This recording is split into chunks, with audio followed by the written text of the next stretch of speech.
So this is a story about the hero Perseus.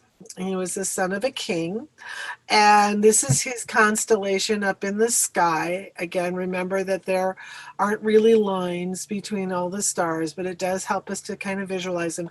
And here is Perseus as he is fighting off a huge monster.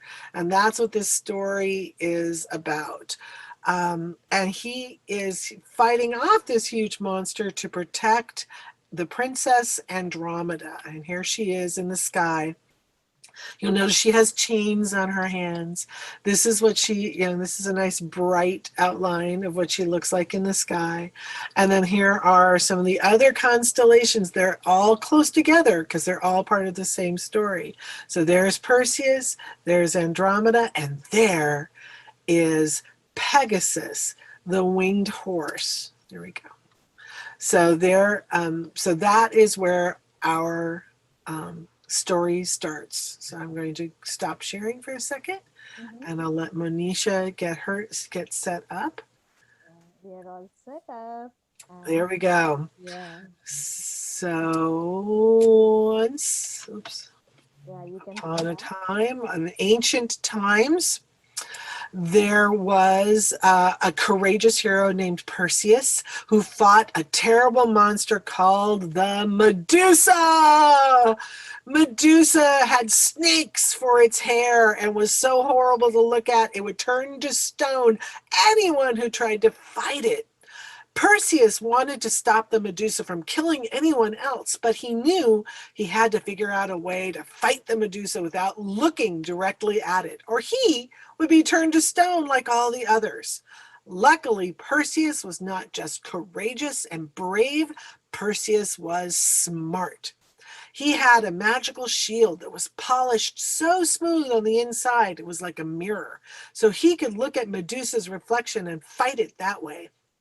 Perseus and the Medusa fought and fought, but finally Perseus won and killed the Medusa by cutting off its head. Yeah, there it is. Even before fighting the Medusa, Perseus was such a great hero, he had made a special friend of Pegasus, the winged horse of the ancient gods. After his battle with Medusa, Perseus was flying home on the back of Pegasus when he saw another monster. This was a huge sea monster, and it was attacking a girl who was chained to a rock right at the edge of the sea.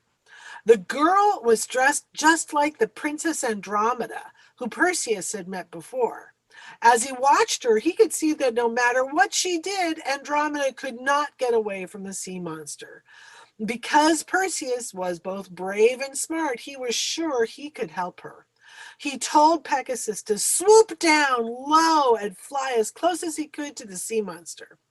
When Pegasus got very close, Perseus shouted at the sea monster just as he held up the head of the Medusa. The instant the sea monster looked up and saw the Medusa head, it turned to stone and then cracked and crumbled and fell back into the sea. When Perseus and Pegasus landed, Perseus freed Andromeda from the chains. He asked her why the people of her kingdom had allowed her to be chained up and attacked by the sea monster.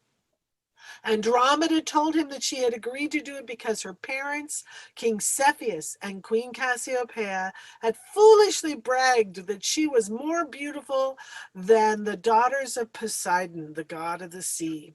When Poseidon had heard about the king and queen bragging like that, he became so angry he sent the sea monster to attack all the people of their kingdom. The king and queen told Andromeda the only way to save the people of their kingdom was to have her chained to the rocks and sacrifice her to the sea monster. So even though she was really scared, to save their people, Andromeda had agreed. Perseus was so impressed by Andromeda's bravery, he fell in love with her. When Perseus and Pegasus, there they are, flew back to Andromeda's, to her parents' palace, King Cepheus and Queen Cassiopeia were so grateful. Look at their wonderful castle. They were so grateful. They agreed to let Perseus and Andromeda get married. And they flew away on Pegasus. Yay! Oh, awesome. Dancing under the stars.